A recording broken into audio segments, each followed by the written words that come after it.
पूरा चैनल। और आज हम बात करेंगे बैंकिंग सेक्टर रिफॉर्म से रिलेटेड जो कमिटीज़ हैं उनके बारे में। तो आपकी सबसे पहली कमेटी जो ध्यान में आती है वो है नरसिम्हन कमेटी। और नरसिम्हन कमेटी फर्स्ट की बात कर रहे हैं जो कि 1991 में आई थी। अगर आपके पास कॉपी पेन पेपर नोट्स जो भी आप यूज़ करते हैं, अगर आप उसका इस्तेमाल कर रहे हैं तो प्लीज़ आप इसको नोट डाउन करते चलिए जो मैं बोलती चल रही हूँ।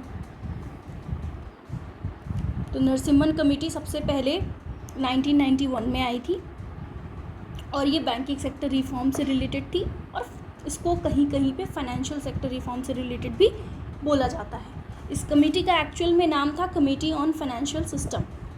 तो उस टाइम को अगर मद्देनज़र देखते हुए बात की जाए तो जो SLR था और CRR था उनकी वैल्यूज़ बहुत ज़्यादा रखी जाती थी, उनका परसेंटेज बहुत ज़्यादा रखा जाता था, जिसकी वजह से क्रेडिट की एक्सपेंशन में बैंक्स को बड़ी दिक्कत का सामना करना पड़ता था। इसलिए सबसे पहला रिकमेंडेशन जो इसने दिया वो ये था कि SLR और CRR को क्या किया जाए, घटाया जाए। क्या किया जाए, घटाया जाए। SLR को 38.5% से 25% पे किया जाए एंड देन CRR को रिड्यूस किया जाए ताकि क्रेडिट एक्सपेंशन हो सके। फिर उसके बाद बात की गई, क्या पर्पस था इसका, क्रेडिट एक्सपेंशन की बात की। जी हाँ, क्रेडिट एक्सपेंशन।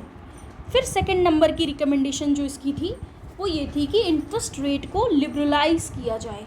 जी हाँ, इंटरेस्ट रेट का लिबरलाइजेशन मतलब मार्केट डिटर्मिंड किया जाए। इंटरेस्ट रेट कैसा हो, मार्केट डिटर्मिंड हो, यानी कि मार्केट की डिमांड और सप्लाई पर हम इंटरेस्ट रेट को डिटर्मिन करेंगे। ठीक है। फिर उसके बाद तीसरी रिकमेंडेशन ये दी गई कि कैपिटल जो बेस है उसको स्ट्रेंथन किया जाएगा। अब कैपिटल बेस कैसे स्ट्रेंथन करेंगे, capital adequacy under Basel norms, यानी कि जो बेसल नॉर्म्स, बेसल 1 के नॉर्म्स हैं उसके अकॉर्डिंग हम अपनी कैपिटल बेस को अलाइन करेंगे, यानी कि capital adequacy under Basel 1 norms.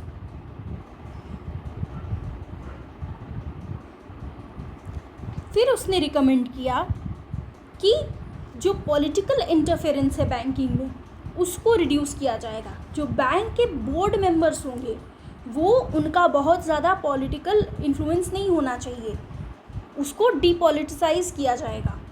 और जो भी रिकमेंडेशंस होंगी प्रोफेशनल्स की, कि बोर्ड मेंबर्स के प्रोफेशनल्स के जो पोस्ट है उनकी जो भी रिकमेंडेशन होंगी वो किसी पॉलिटिकल इन्फ्लुएंस से, पॉलिटिकल लोगों से इन्फ्लुएंस्ड नहीं होगी। ये केवल उनकी प्रोफेशनलिज्म पे बेस्ड होगा और जो है उनकी क्षमता पे बेस्ड होगा, ना कि किसी पॉलिटिकल पार्टी या पॉलिटिकल पर्सन के रिकमेंडेशन से बोर्ड मेंबर्स निर्धारित किए जाएंगे। ठीक है, उसके यानी कि डीपॉलिटिसाइजेशन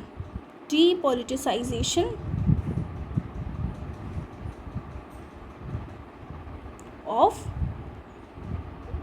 बैंक बोर्ड पोस्ट।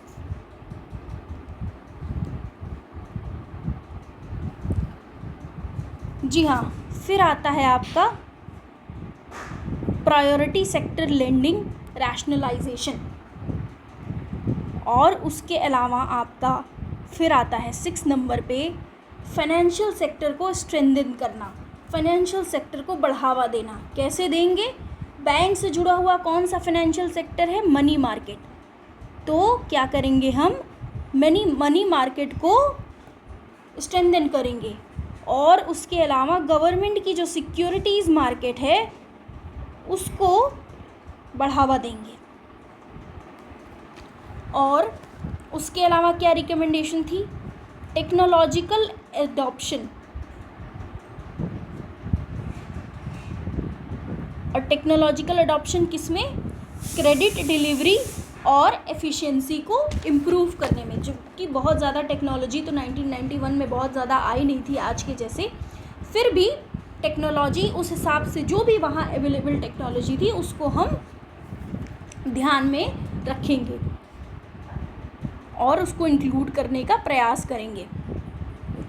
आरबीआई का रोल बैंक में बढ़ाने का प्रयास किया गया, रिकमेंड किया गया कि आरबीआई का रोल बढ़े, ठीक है।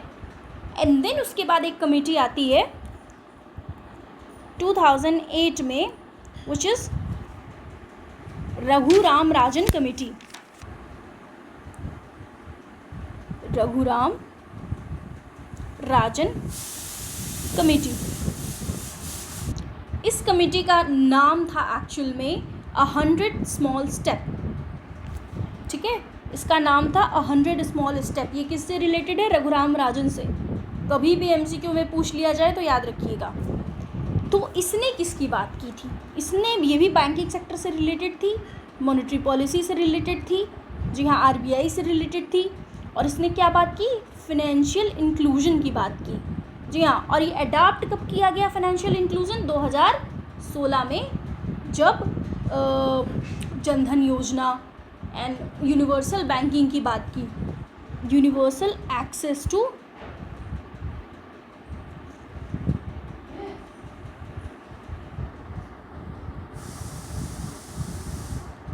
देन उसके बाद आपकी रिकमेंडेशन आई कि मोबाइल बैंकिंग को बढ़ावा दिया जाए। एंड प्रीवियस आपकी कमेटी के अकॉर्डिंग ही पीएसएल यानी कि प्रायोरिटी सेक्टर लेंडिंग की बात की गई, ठीक है। देन उसके बाद क्या किया जाए कि जो भी स्टेट ओन्ड बैंक्स हैं, स्टेट ओन्ड,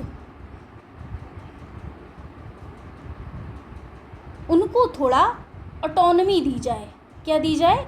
ऑटोनमी, थोड़ी सी छूट दी जाए। बहुत उसके ऊपर शक्ति बरकरार रखे ना रखें स्टेट, बहुत उसके ऊपर। उसके अलावा स्टेट ओन बैंक के अलावा फॉरेन जो बैंक हैं हमारे यहाँ जिनकी ब्रांचेस खुली हैं, उनको भी थोड़ी थोड़ी ऑटोनमी दी जाए, जी हाँ। एंड देन उसके बाद क्या डेवलप किया जाए? Corporate bond market, corporate bond market. उसके अलावा फिनेंशियल लिटरेसी की बात की, फिनेंशियल लिटरेसी की बात की। कंज्यूमर फाइनेंशियल लिटरेसी होगी कैसे? जब कंज्यूमर प्रोटेक्शन जो लॉज हैं वो स्ट्रेंथन होंगे, यानी कि जब कंज्यूमर प्रोटेक्शन लॉज जो हैं वो स्ट्रॉन्ग होंगे, तब आपकी फाइनेंशियल लिटरेसी बढ़ेगी और लोगों में जागरूकता आएगी। और उसके अलावा मॉनेटरी पॉलिसी को केवल इन्फ्लेशन कंट्रोल करने का एक टूल बनाया जाए, क्योंकि प्रीवियसली क्या था कि 2013 के पहले जो मॉनेटरी पॉलिसी थी वो मल्टी फेसेट थी, मतलब हर तरफ वो जो है ध्यान दे रही थी कि ग्रोथ भी कर ले हम इससे इन्फ्लेशन भी कंट्रोल कर ले, हम इससे फॉरेन एक्सचेंज पे भी ध्यान दे लें। बट फिर उसके बाद केवल एक मुखी मॉनेटरी पॉलिसी को एक मुखी रखा गया, यानी कि केवल एक टारगेट पे बेस रखा गया। इसके लिए एक बहुत इम्पॉर्टेंट कमेटी है आपकी, क्या है?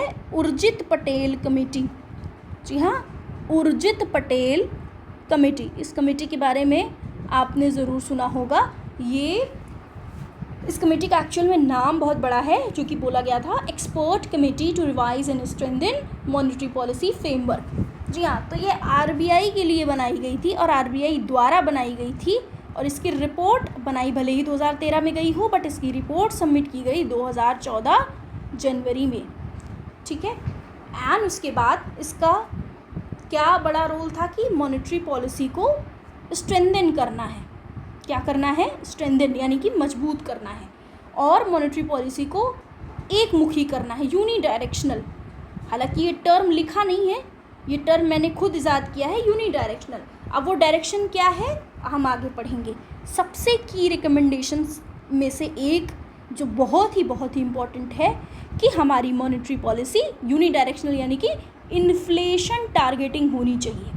जी हाँ, इन्फ्लेशन टारगेटिंग मतलब आरबीआई का कोई और ऑब्जेक्टिव नहीं, प्राइमरी ऑब्जेक्टिव ये है कि इन्फ्लेशन को टारगेट करेंगे। और उसके अलावा WPI से रिप्लेस करके, पहले WPI था उसको रिप्लेस करके CPI को लाया जाए हेडलाइन इन्फ्लेशन को काउंट करने के लिए। और CPI की लिमिट कितनी रख ली है, 4 ± 2, यानी कि मिनिमम आपकी लिमिट होनी चाहिए 2%, ज़्यादा से ज़्यादा 6%। जी हाँ, टारगेट वॉज और ये टारगेट अडॉप्ट कब किया गया, 2016 में। उसके अलावा क्या रिकमेंडेशन दी गई कि मॉनेटरी पॉलिसी कमेटी में MPC में आपके 2 मेंबर होंगे, 6 मेंबर होंगे। 6 मेंबर यानी कि 3 आपके सरकार के लोग होंगे, 3 गवर्नमेंट एंड 3 RBI ऑफिशियल।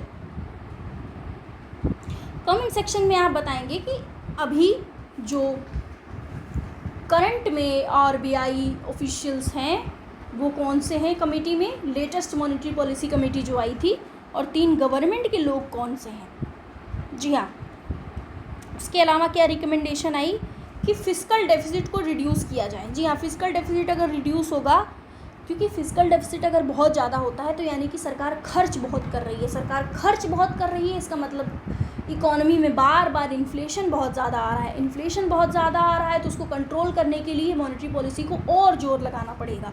तो वो और जोर जो लगा रहे हैं उसको अगर हमें प्रेशर रिड्यूस करना है तो उसके लिए हमें फिस्कल डेफिसिट क्या करना पड़ेगा, थोड़ा कम करना पड़ेगा। जी हाँ, नेक्स्ट हम आते हैं RBI to ensure real interest rate की बात हम करेंगे, यानी कि इंटरेस्ट रेट माइनस इन्फ्लेशन की बात करेंगे। उसके बाद एडहॉक ट्रेजरी बिल को आप फेज़ आउट कर दीजिए बिल्कुल। और उसके अलावा रेपो रेट को मेन माना जाए जिससे हम सारे चेंजेस ला सकेंगे। ये आपके बेसिक रिकमेंडेशंस थे किसके, उर्जित पटेल कमेटी के। बाकी आपकी मैंने 3 कमेटीज़, आपकी बहुत इंपॉर्टेंट कमेटीज़ ही कवर कर दी। ज़रूर से ज़रूर मैं कह सकती हूँ गारंटी के साथ कि इससे 1 या 2 क्वेश्चन तो बिल्कुल फंसेंगे, चाहे क्रोनोलॉजी में आ जाए, चाहे ये सेंटेंस के फॉर्म में आ जाए। UGC नेट एग्ज़ाम में देखने को मिल सकता है, PGT एग्ज़ाम में भी देखने को मिल सकता है। Thank you.